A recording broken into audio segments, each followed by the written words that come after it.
In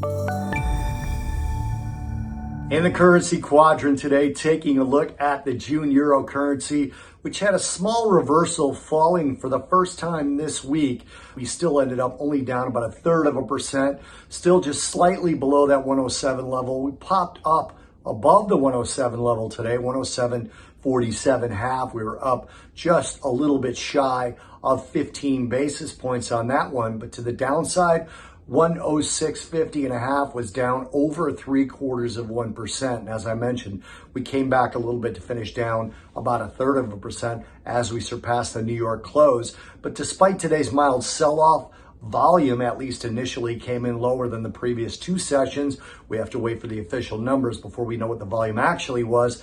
But the euro is still up over 1.25% for the week.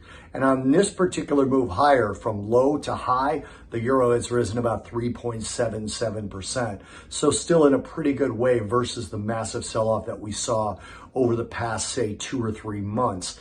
Now, rate moves that were implied and almost implicitly stated by Christine Lagarde in a blog post. Christine Lagarde, of course, the head of the European Central Bank, she put it in a blog post on the ECB site that she'd like to see them come out of negative rates and go more toward normal by September. That would mean rate hikes in the summertime. And some allies to this particular plan started emerging at the Global Economic Conference in Davos, Switzerland.